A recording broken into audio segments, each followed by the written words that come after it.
బోర్లా పడుకొని చేసే ఆసనాలు. ముందుగా భుజంగాసనం. పొట్టపై బోర్లా పడుకొని తలను చేతులపై ఉంచి శరీరాన్ని విశ్రమించాలి. ఇప్పుడు కాళ్ళను కలపాలి. అరచేతులను ఛాతీకి ఇరువైపులా ఉంచి మెల్లగా శ్వాస తీసుకుంటూ గడ్డాన్ని ఛాతీ భాగాన్ని పైకి లేపుతూ పొట్ట వరకు లేయాలి. ఇప్పుడు మామూలుగా శ్వాస తీసుకోవాలి. ఊపిరి బిగబెట్టకూడదు. ఇప్పుడు నెమ్మదిగా శ్వాసను వదులుతూ తలను దించుతూ ఛాతీ భాగాన్ని నేలకు ఆంచాలి. మకరాసనంలో పడుకోవాలి. భుజంగాసనం యొక్క ప్రయోజనాలు. మానసిక ఒత్తిడి నియంత్రణకు ఈ ఆసన చాలా ఉపయోగకరం. పొత్తి కడుపు వద్ద కొవ్వు తొలగించడంలో, మలబద్ధకం నుండి ఉపశమనం కలిగించడంలో ఈ ఆసనం చాలా ఉపయోగకరం. రెండో ఆసనం శలభాసనం. రెండు కాళ్ళు దగ్గరగా ఉంచి అరచేతులను గుప్పెడుగా బిగించి తొడల కింద ఉంచాలి. ఊపిరిని బిగపెట్టి గడ్డం నేల మీద ఆంచి నెమ్మదిగా రెండు కాళ్ళను పైకి లేపి మోకాళ్ళ వద్ద వంచకుండా లేపాలి. ఇప్పుడు శ్వాస మామూలుగా తీసుకోవాలను. తర్వాత నెమ్మదిగా ఊపిరి వదులుతూ రెండు కాళ్ళను కిందకు దించేసి చేతులను తొడల కింద భాగం నుంచి తీసుకువచ్చి మకరాసనంలో పడుకోవాలి. శలభాసనం యొక్క ఉపయోగాలు. శలభాసనం ఉదరంపై బాగా పనిచేస్తుంది. కాలేయం, ప్రేగు, క్లోమం, మూత్రపిండాలు, ఊపిరితిత్తులపై సుభావన కలిగిస్తుంది. మూడో ఆసనం ధనురాసనం. చేతులను పక్కగా చేర్చి మోకాళ్ళ వద్ద వంచి కాళ్ళను పైకి ఎత్తి కాలి గిరసలను గట్టిగా చేతులతో పట్టుకోవాలి. ఇప్పుడు నెమ్మదిగా ఊపిరి పీల్చుకుంటూ తలను, ఛాతీ భాగాన్ని, కాళ్ళను పైకి లేపి మీ శరీర భారాన్నంతా పొట్టపై ఉంచాలి. ఊపిరి మామూలుగా తీసుకోవాలి, బిగపెట్టకూడదు. ఇప్పుడు ఊపిరి వదులుతూ నెమ్మదిగా కాళ్ళను దించి తలను దించి చేతులను దించాలి. ఉపయోగాలు. ఇది రెక్టస్ కండరాల పైన, శరీరం మొండెం వెనుక భాగపు కండరాల పైన ప్రత్యక్షంగా ఉద్దీపన కలిగిస్తుంది.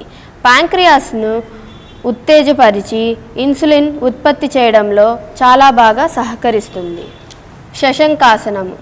రెండు కాళ్ళను దగ్గరగా ఉంచి చేతులను ఛాతీకి ఇరువైపులా ఉంచి నెమ్మదిగా తల, ఛాతీ, వీపు భాగాన్ని పైకి లేపుతూ పిరుదులను కాళ్ళ మీద ఉంచి ముందుకు వంగి తలను భూమిపై ఆంచి రెండు చేతులు తలకి ఇరువైపులా సమాంతరంగా ఉంచాలి.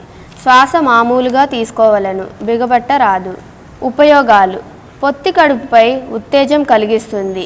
కడుపులోని అన్ని అవయవాలను ఉత్తేజపరిచి జీర్ణశక్తిని అభివృద్ధి చెందుతుంది మరియు ప్యాంక్రియాస్ని స్టిమ్యులేట్ చేసి ఇన్సులిన్ ప్రొడ్యూస్ అవ్వడానికి ఉపయోగపడుతుంది. ఇప్పుడు నెమ్మదిగా తలను పైకి లేపి రెండు చేతులను నెమ్మదిగా పైకి తీసుకువచ్చి వీపును వెనక్కి వంచి నెమ్మదిగా చేతులను తొడలపై ఉంచండి. ఇప్పుడు నెమ్మదిగా ఒక్కొక్క కాలును ముందుకు చాపి రెండు కాళ్ళను దూరంగా పెట్టి చేతులను వెనక్కి ఉంచి మెడను వెనక్కి వంచి కూర్చోవాలి. దీన్ని దండాసనం అంటారు. ఇప్పుడు కూర్చొని చేసే ఆసనాలు. ముందుగా వక్రాసనం. రెండు కాళ్ళను దగ్గరగా ఉంచి కుడి పాదాన్ని వంచి ఎడమ మోకాలి చిప్ప వద్దకు తీసుకువచ్చి కుడి చేయిని నడుము వెనక్కి పెట్టాలి. అటు తర్వాత ఎడమ చేయి వంచి ముడిచిన కుడికాలి పాదం వైపుకు తీసుకువచ్చి పాదాన్ని పట్టుకోవాలి. తలను కుడివైపుకు తిప్పి భుజంపై గడ్డాన్ని ఆంచి ఉంచాలి. ఇప్పుడు నెమ్మదిగా తలను ముందుకు తీసుకువచ్చి కుడి చేయిని పైకి లేపి కాళ్ళను దించి ఎడమ వైపు చేయాలి. ఎడమ కాళ్ళను వంచి కుడి చేత్తో ఎడమ పాదాన్ని పట్టుకొని వెనక్కి తిరగాలి. ఇప్పుడు ఊపిరి వదులుతూ నెమ్మదిగా తలను ముందుకు తీసుకొచ్చి చేయిని వదిలి కాళ్ళను దించేయాలి. వక్రాసనం యొక్క ఉపయోగాలు: వెన్నుముక అంతర కండరాలను ఉత్తేజపరిచి వెన్నుపాముకు వంగెడి గుణము, మృదుత్వం పెరుగుతాయి. అజీర్ణం, మలబద్ధకం అధిగమించడంలో తోడ్పడుతుంది. క్లోమగ్రంథిని ఉత్తేజపరిచి మధుమేహ వ్యాధి నియంత్రణలో సహాయపడుతుంది. అర్ధమత్స్యేంద్రాసనం. ముందుగా 2 కాళ్ళను దగ్గరగా ఉంచండి. కుడి కాలుని మడిచి ఎడమ తొడ కింద పెట్టుకోండి. ఎడమ కాలిని కుడి మోకాలు వద్ద తీసుకువచ్చి ఉంచాలి. ఇప్పుడు కుడి చేయిని పైకి లేపి ఎడమ మోకాల్ని దాటించి పాదాన్ని పట్టుకోవాలి. నెమ్మదిగా తలను దించి చేయిని తీసేసి ఎడమ కాలుని ముందుకు చాపి కుడి కాలును చాపాలి. ఇప్పుడు అదేవిధంగా ఎడమ కాలుతో చేయాలి. ఎడమ కాలుని మడిచి కుడి తొడ కింద పెట్టి కుడి కాలును పట్టుకోవాలి. ఇప్పుడు నెమ్మదిగా తలను, చేతులను ముందు యథాస్థితికి తీసుకువచ్చి కాళ్ళను పూర్వస్థితికి తీసుకొని రావాలి. ఉపయోగాలు: వెన్నుముకను మెలితిప్పడం దీని ప్రత్యేకత. దీని వలన లివర్, స్ప్లీన్, మూత్రపిండాలు, ముఖ్యంగా ప్యాంక్రియాస్లను ఉత్తేజపరుస్తుంది. మధుమేహ రోగులకు మంచి ఫలితాలను ఇస్తున్నట్లుగా ఈ ఆసనాన్ని ధృవీకరించబడింది. గోముఖాసనం. ఇప్పుడు 2 కాళ్ళను దగ్గరగా ఉంచి ఎడమ కాళ్ళ వద్ద వంచి కుడి తొడ కింద ఉంచాలి. అదేవిధంగా కుడి కాలు వంచి ఎడమ తొడ మీద ఆనేట్లుగా ఉంచాలి. ఇప్పుడు 2 మోకాళ్ళు ఒకే స్థితిలో ఉంటాయి, ఒకే లైన్లో ఉంటాయి. ఎడమ చేయిని పైకి లేపి కుడి చేత్తో వీపు భాగం వెనుక పట్టుకోవాలి. నెమ్మదిగా 2 చేతులను యథాస్థితికి తీసుకువచ్చి ఒక్కొక్క కాలును ముందుకు చాపి పూర్వస్థితికి రావాలి.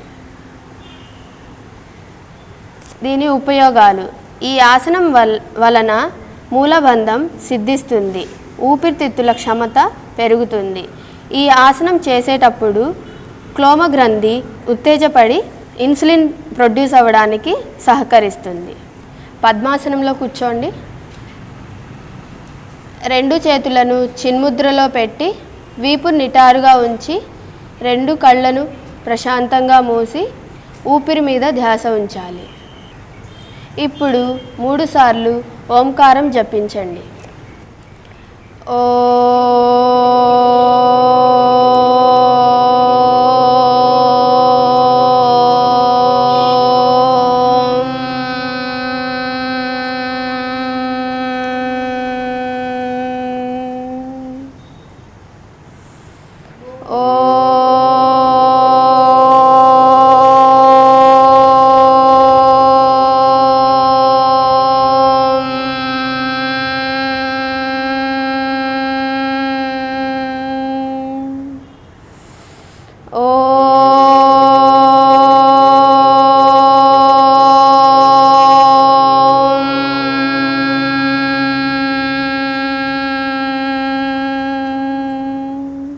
ఇప్పుడు మంత్రంతో ముగిస్తాము. సర్వే భవంతు సుఖినః, సర్వే సంతు నిరామయాః, సర్వే భద్రాణి పశ్యంతు, మా కశ్చిత్ దుఃఖభాగ్ భవేత్. ఓం శాంతి శాంతి శాంతి. 2 చేతులను జోడించి బాగా రుద్ది వేడి వచ్చేంత వరకు రుద్ది ఇప్పుడు 2 అరచేతులను కళ్ళ మీద ఉంచి ఆ వేడిని స్పృశించండి. 2 చేతులను నెమ్మదిగా వెనుకకు తీసుకువచ్చి నడుం భాగం వెనుక భాగంపై కట్టి ఊపిరి తీసుకుంటూ ముందుకు వంగండి. దీన్ని భూనమనాసనం అని అంటారు. ఇప్పుడు ఊపిరి తీసుకుంటూ నెమ్మదిగా తలను పైకి తీసుకువచ్చి 2 అరచేతులను విడిచి అరచేతులు జోడించి కళ్ళు తెరిచి అరచేతుల వైపు చూడండి. ఓకే, చూశారు కదా ఈరోజు మన హెల్త్ షోలో నారాయణ యోగా న్యాచురోపతి హాస్పిటల్లో ప్రత్యేకంగా ఈ అక్టోబర్ 2న డయాబెటీస్ అవేర్నెస్ ప్రోగ్రామ్ ఒకటి జరిగింది. సో దీంట్లో మనం చూసుకున్నట్లయితే డయాబెటీస్ ఉన్నవారు ఎలాంటి జాగ్రత్తలు తీసుకోవాలి, ఎలాంటి ఆసనాలు వేస్తే వారికి ఏ విధంగా ఉపయోగపడుతుంది అనేది ఈరోజు మనం తెలుసుకున్నాం. ఇలాగే మన హెల్త్ షోలో ఈ అంశమే కాదండి, ప్రతి ఒక్కరు కూడా వారి వారి బిజీ షెడ్యూల్లో ఒక 1 అవర్ని కానీ ఇలాంటి వాటికి కానీ కేటాయించారంటే తప్పకుండా వాళ్ళ హెల్త్ని వాళ్ళు కాపాడుకునేందుకు ఎంతగానో తోడ్పడుతుందని చెప్పుకోవచ్చు. ఇలాగే మంచి మంచి హెల్త్ టిప్స్తో, ఎక్సర్సైజ్తో, యోగాస్తో మళ్ళీ కలుద్దాం. అంతవరకు this is Manoj today signing off. Keep smiling. Bye.